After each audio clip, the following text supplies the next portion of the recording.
유mak 추적 책을 낸 주진우 기자 불러보겠습니다.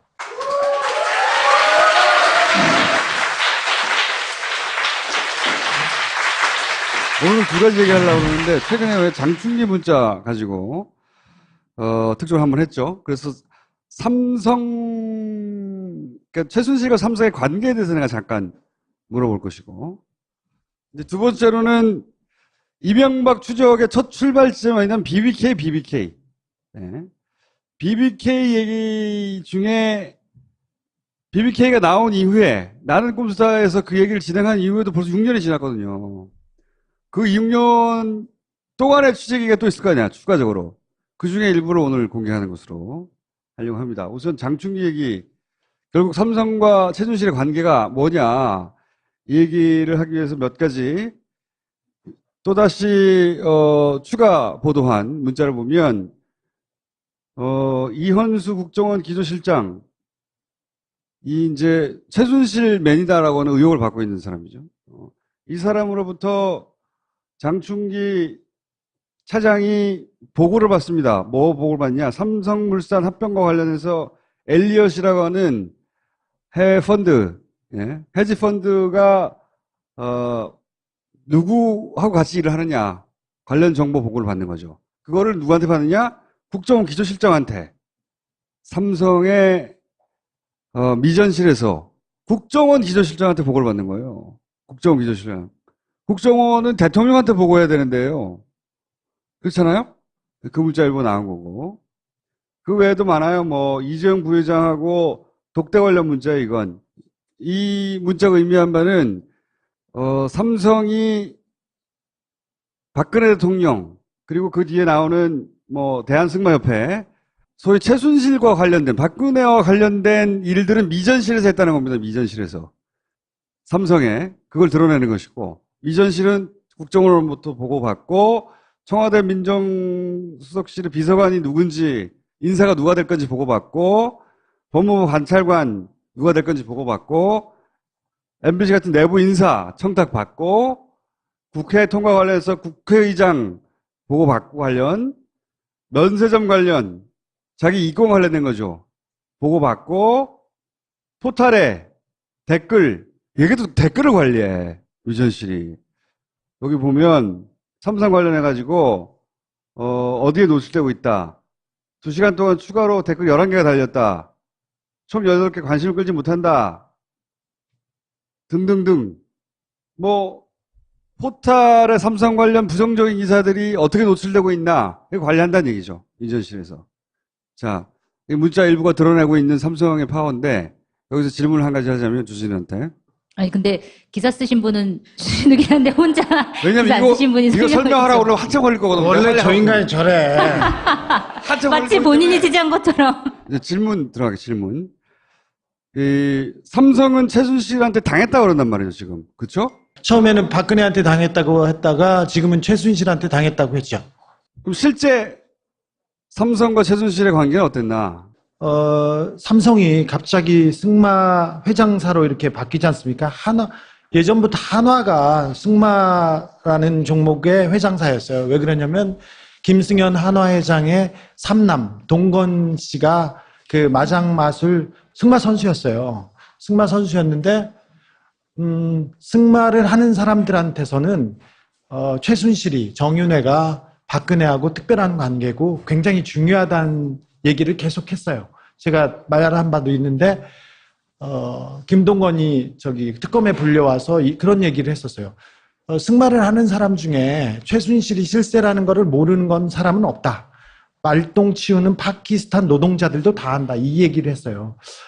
김동건이가 승마장에서 나름대로 아버지가 회장이고 자기가 회장 아들이고 이렇게 비켜 하고 지금 멋대로 하고 다녔는데 최순실이 중간에 나온 거예요. 그래서 이게 뭐야 이렇게 생각했는데 하루는 동건이가 초밥을 먹는데 초밥을 뺏어 먹었대요. 최순실이. 최순실이? 하나 회장 아들인데. 아들인데 빈정상했어.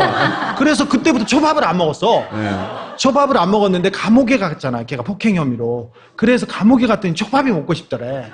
그래서 특검이 불러서 아야 이렇게 얘기 좀 해라. 그랬더니 얘기를 안 하다가 그럼 초밥 하나만 사주십시오. 제가 초밥에는 아픈 기억이 있습니다. 그러면서 초밥을 사줬더니 그때부터 술술 불기 시작하는 거예요.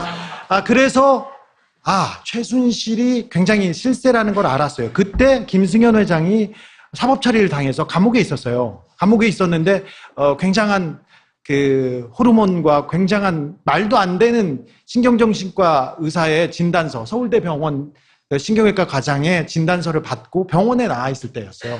그래서 한화도 최순실이 굉장히 필요할 때였어요. 최순실한테 잘 보이면 나갈 수도 있다는, 그리고 다른 비즈니스에 굉장히 도움이 된다는 걸 알았으니까.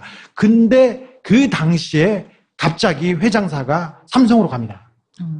삼성은 최순실이 실세라는 걸 알았어요. 그래서 최순실과 직접적인 라인을 놓고 싶어 했죠. 독점하고 싶었죠. 그래서 그 회장사, 승마협회의 회장사가 삼성으로 변합니다. 그러니 누구한테 일방적으로 당했다고 할 수 있는 그런 수준이 아닙니다. 잘 보셨듯이 모든 정보 보고를 청와대에서도 받아요. 삼성이 청와대와 동등하거나 위에 있는 조직이지 절대 그런 밑에서 이렇게 심부름하는 조직이 아니에요. 그래서 최순실을 독점하려고 삼성이 승마협회를 접수하게 된 겁니다. 당했다거나 이용당했다거나 끌려다녔다가 아니라 적극적으로. 사실은 최순실을 독점해야 결국은 박근혜를 독점하는 것이고, 그래야 자신들이 원하는 걸 얻을 수 있다는 걸 정확하게 알고, 그리고 그 고리가 말이라는 걸 알고, 그래서 그쪽 루트로 접근했다는 거예요. 이 주진우의 주장은 제가 한 게 아니에요. 저는 아무것도 몰라요. 한화와 삼성 간에 빅딜이 있었어요. 아시다시피 삼성은 그 우리나라 가장 큰 기업이고, 그리고 그 회사를 누구한테 정리하거나 팔지 않아요.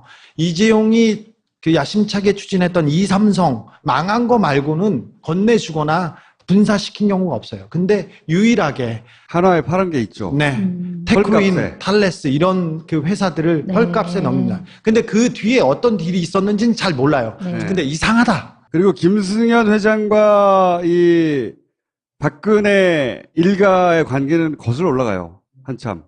그렇죠. 예. 한참 거슬러 올라가는데, 여하간 말과 관련하여 하나가 최순실과의 어떤 루트를 지고 있다가 그걸 넘겨주고 본인들은 다른 걸. 자기들은 이거를 챙기고, 그리고 삼성이 최순실을 차지한 거예요. 이렇게 주진우가 주장하는 겁니다. 나는 몰라.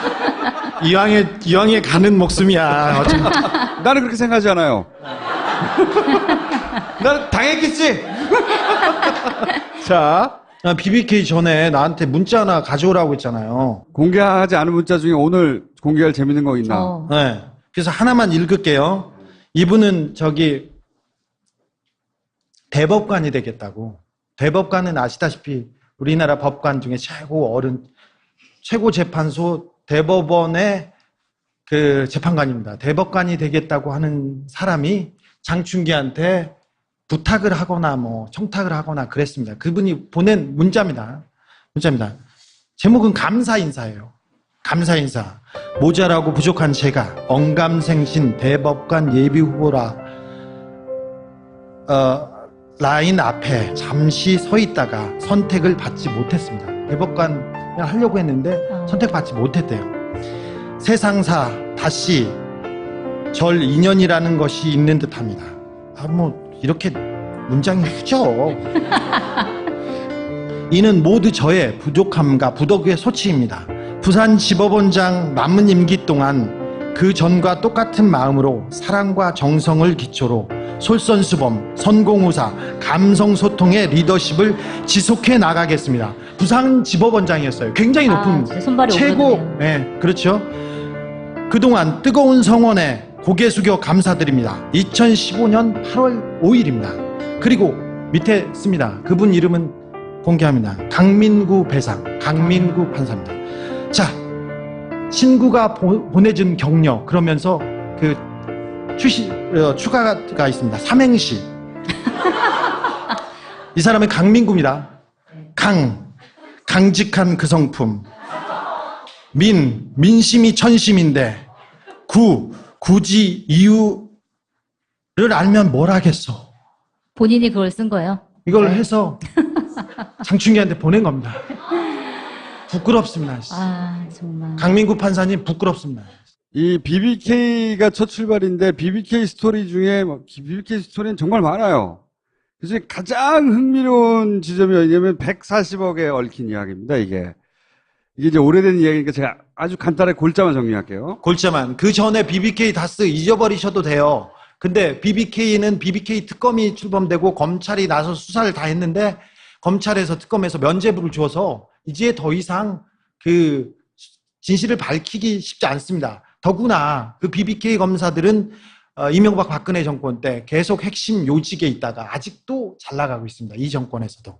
이명박 전 대통령이 BBK를 설립하면서 다스라고 자기 회사 아니라고 주장하는 그 다스를 통해서 190억을 투자합니다. 근데 여차저차 해가지고 잘 안 돼요. 잘 안 되자 우리가 다 아는 그 에리카 김의 동생 김경준 씨가 미국으로 갑니다. 가면서 이명박 주변의 인물들이 투자한 돈은 다 돌려주고 가요. 그리고 이명박 자기 회사 아니라고 주장하지만 이명박을 통해서 직접 투자된 190억 중에 50억은 돌려주고 가요. 굉장히 그리고 개미 투자자들 돈도 다 떼먹어요. 자, 다 정리하면 개미 투자자 돈은 떼먹는다. 그런데 이명박이 주변에 투자한 돈은 다 돌려준다. 이명박이 직접 투자한 돈 중에 190억인데 그게 50억만 돌려주고 140억은 안 돌려주고 가요. 굉장히 미스테리해요.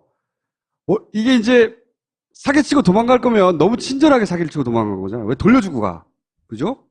사기치고 어차피 칠 거면 다 들고 튀어야 되는데 다 돌려줍니다. 이명박 주변만.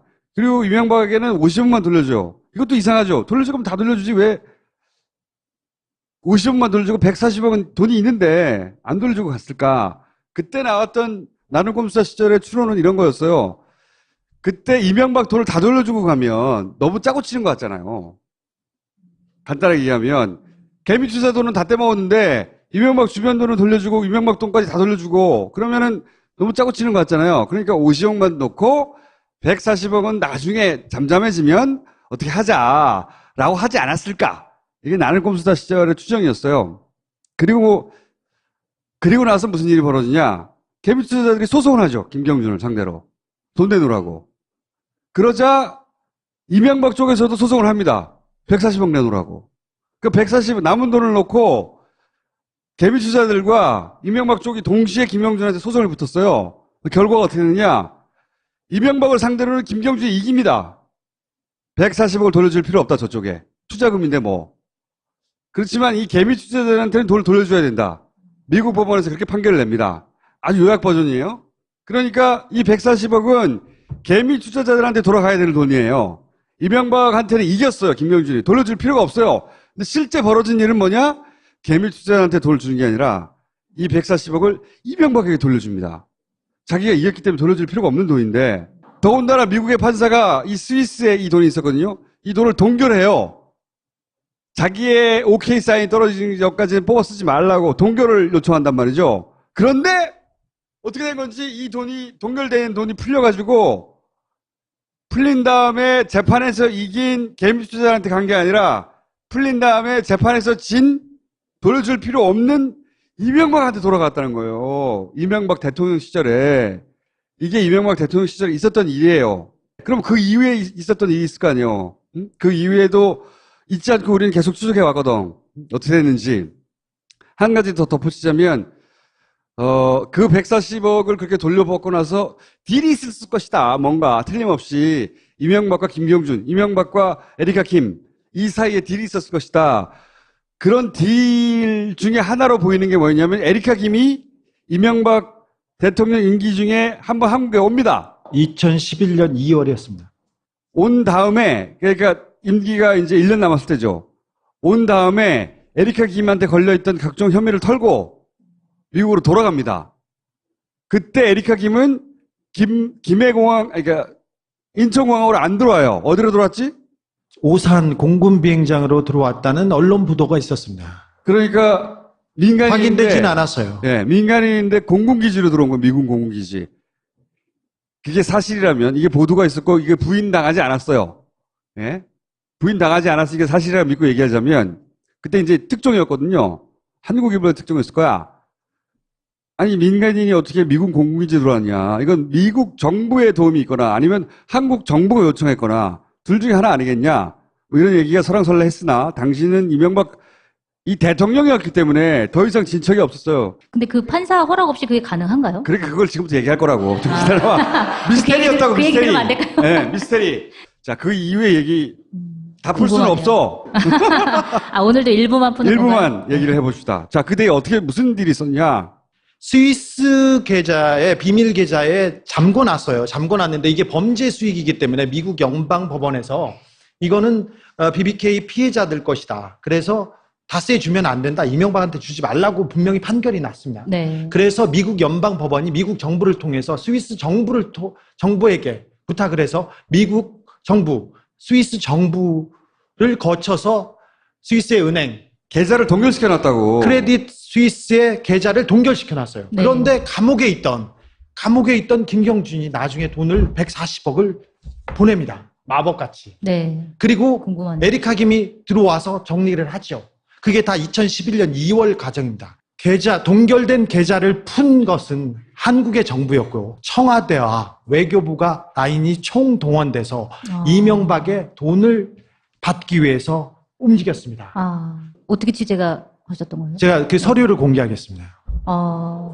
이번 주에 제가 서류를 공개하겠습니다. 기사로. 저는 모르는 얘기예요. 네. 청와대와 그 외교부 라인이 직접 움직인 부분에 대해서 회의 자료, 다스 내부 자료, 청와대에 보고된 자료들을 공개하겠습니다.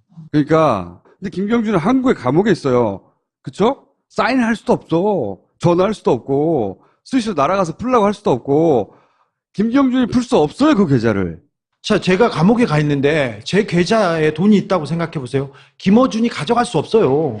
미국 법원의 허락 없이 그렇게 된 건데 그럼 미국과의 관계나 아니면 이런 것도 미국에서도 어느 정도 뭐 정부 차원에서 그런 인정이 있었던 건가요? 미국과 구체적으로 어떤 딜이 오갔는지까지는 모르겠지만 네. 거기까지는 모릅니다. 거기까지는. 청와대가 직접 이 사안을 관장을 했고 미국의 그 판사가 열받았을 거 아니에요. 실제 네, 우리나라에서 그렇겠죠. 보도되기도 네. 판사가 어떻게 됐냐고 화를 내고 이런 네. 보도가 있었어요. 네. 근데 이 판사를 잘 어떻게 관리해야 되겠다. 그렇죠. 우리 정부가 그 내용도 있습니다. 변호사들과 회의한 내용이 있습니다. 그거는 이번이 아니라 다 다음에. 우리 모두 잊고 있을 때 그는 잊지 않아요. 절대. 절대 잊지 않고 한 푼이라도 반드시 받아냅니다. 자기 돈은. 아니 그 훔친 돈을 가져가면 의심받을 거 아니에요. 범인이라고. 개의치 않습니다. 돈을 주는데 상관이 없습니다. 밝혀지지 않을 거라고 생각해서 그렇게 했겠죠? 밝힐 수 없다고 생각했겠죠. 네. 정권이 바뀌지 않는다면 거기에 대해서 도저히 얘기하지 않을 거라고 얘기했고 더더구나 우리나라 공권력, 외교부나 청와대, 그 다음에 검찰이 다 덮었어요. 내용을. 다 덮었고 딜을 하는데 도와줬. 아니 교도소에 있는 사람들 법무부가 도와주지 않으면 검찰이 도와주지 않으면 어떻게 그 딜을 하고 회의를 했겠습니까? 그 김경준도 당시 그러면 어떤 제안을 받았겠죠. 야, 네 계좌에 있는 그거 풀면 어떻게 해줄게. 라는 제안을 받았음직하잖아요. 김경준 씨가 이제 나왔잖아요. 그러니까 물어봤지 않겠어요, 당연히. 다스 관계자, 다스에서 이 일을 했던 핵심 관계자하고 제가 아주 친하게 지냅니다. 근데 그분이 사실 이 딜 안에 김경준을 풀어주는 게 약속이 돼 있었답니다. 근데 당시에? 네, 당시에. 근데 문구에 넣으려고 했는데 청와대에서 이명박이 노발대발해가지고 문구를 넣지는 않았는데 잘 봐주겠다 이런 얘기를 했답니다. 구두에 합의가 있었다는 네, 구두에. 합의가 있었고 김경준 씨도 그래요. 사실 이렇게 합의해주고 돈 이렇게 다 주면 풀어줄 줄 알았다. 내심 그런 기대가 있었는데 안 해주더라 이런 얘기를 했는데 각하께서 이명박이 돈만 취하고 그 다음에는 약속은 안 지키신 전형적인 우리 각하의 행태를 보여주셨어요. 근데 특검이 끝났다고 말씀하셨지만 네. 이제 보도가 나가면서 네. 새로운 재수사가 일어나거나 이런 게 좀 가능할까요? 처음에는 쉽지 않을 수 있어요. 왜 그러냐면 검찰이 덮었거든요. 검찰에 그냥 허드렛일하는 검사가 아니라 정말 잘 나가는 검사들이 있어요. 지금도 그 일을 봐줬던 김기동, 이동열 이런 사람들은 검사장으로 이번에 승진했어요. 그래서 안 움직이려고 할 거예요. 저희가 그 BBK의 진실을 밝히려면 일단 공권력, 검찰을 넘어서야 됩니다. 쉽지 않은데 여러분들이 관심을 갖고 계속해서 관심을 갖고 주의를 기울이면 검찰도 어쩔 수 없이 움직입니다. 기존에 검찰이 덮었던 거를 다시 파헤치기는 어려운 부분이 있어요. 특검까지 했기 때문에. 근데 이 140억, 이거는 당시에 검찰의 조사 대상이 아니었거든요. 그렇죠. 새로운 내용입니다. 끝끝내 받아내고자 했던 그 140억 때문에 발목이 잡힐 것이다. 네. 가 우리의 예상이었거든요. 그때부터. 그래서 저희의 BBK의 모험은 거기에서 다시 시작합니다. 140억. 네. 근데 그 개미 투자자들은 지금 뭐 다시 어쨌든 소송에서 이겼는데 돈을 못 받은 거잖아요. 네. 그분들은 뭐 어떻게 하고 있는 상황인가요? 기사가 나오면 움직임이 있으리라고 봅니다. 근데 이명박이 대통령이 돼버렸잖아요. 그래서 그 누구한테도 얘기할 수 없었어요. 그러다가 박근혜가 대통령이 돼서 또 네. 누구한테 말을 못하고 흩어져 있었죠.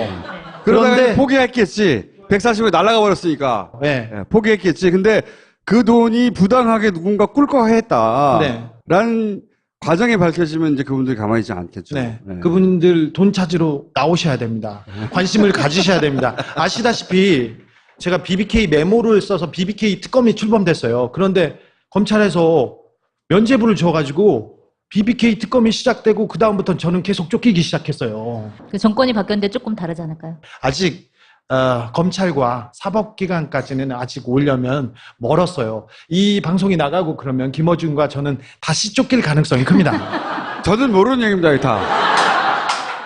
이명박은 우리를 잊었어도 우리는 이명박을 잊은 적이 없어요. 예. 정말 대단한 분이고요. 예. 반만년 역사에 다시 나오기 힘든 분이라고 생각하고, 그분의 호연지기는 정말 겪을 때마다 감탄스럽고, 요즘도 그런 얘기를 가끔 합니다. 주진우하고. 대단하지 않냐? 훌륭해. 네. 감탄을, 이런 사람은 본 적이 없어요. 저희는. 살다. 그 다음에 추적 실패담도 다큐로, 처음 만들 때부터 해서 이 이야기는 실패할 것이다. 우리가 어떻게 이명박 대통령을 잡겠냐. 감히. 그 실패담 이야기도 다큐로 나올 것이고, 하지만 이 이야기를 계속할 겁니다. 이명박이 지금 76입니까? 77입니까? 아직은 건강하셔서 테니스 치고 골프도 치고 달리기도 잘합니다. 피부도 팽팽하고 심어놓은 머리도 안 빠지고 잘 있습니다. 근데 더 늙고 병들기 전에 우리가 꼭 해줘야 되지 않을까.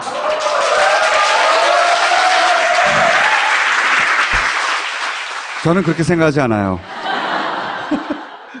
아니 근데 이명박이 감옥 안 가고 내가 감옥 가는 걸로 해결하면 어떡해?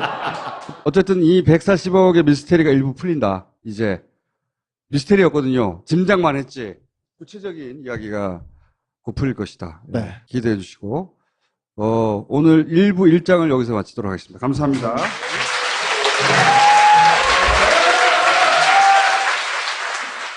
자, 2주 쉬었더니 PPL이 하나도 없네? 하나 있습니다, 하나. 하나 있어요? 네. 뭔데요? 꽃배달. 착한 콜 꽃배달인데요. 나이를 먹어도 꽃이 좋습니다. 꽃에는 기쁨도 담겨 있고 슬픔도 나눌 수 있거든요. 요즘엔 더욱 청탁 선물, 청탁 문자가 아닌 기쁨을 전하고 슬픔을 나누는 꽃은 필요하지 않나 생각합니다. 이왕 꽃을 전하는 거 가격의 5%를 기부하는 착한 콜 꽃배달로 마음을 전하세요. 당나귀 비누가 공전에 히트를 쳐가지고 당나귀 비누가 품절이 됐어요. 네. 품절이 됐다가 2주간 방송을 안 하는 사이에 다시 이제 열심히 당나귀 우유를 짜가지고 다시 만들어가지고 다시 입점이 됐습니다. 네, 다시 입점이 됐고 당나귀 비누 말고 같은 라인에서 당나귀 스크럽이 나왔대요. 같은 라인에서 어쨌든 스크럽이 나왔는데 이것도 굉장히 좋다는 얘기가 안 써봐서 모르겠습니다만 좀 쓰셔야 되지 않을까요? 한번 써보고 그러면 다음 주에 한번 써보겠습니다. 한번. 비누는 내가 써봤는데 비누는 좋아. 이명박 추적 책을 낸 주진우 기자 불러보겠습니다.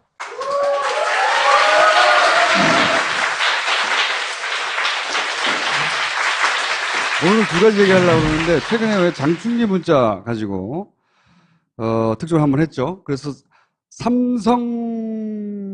그러니까 최순실과 삼성의 관계에 대해서 내가 잠깐 물어볼 것이고, 이제 두 번째로는 이명박 추적의 첫 출발점이던 BBK. 네.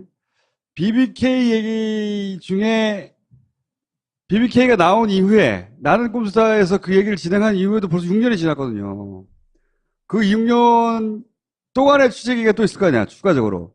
그 중에 일부를 오늘 공개하는 것으로 하려고 합니다. 우선 장충기 얘기, 결국 삼성과 최순실의 관계가 뭐냐, 이 얘기를 하기 위해서 몇 가지 또다시 추가 보도한 문자를 보면 이현수 국정원 기조실장, 이 이제 최순실 맨이다라고 하는 의혹을 받고 있는 사람이죠.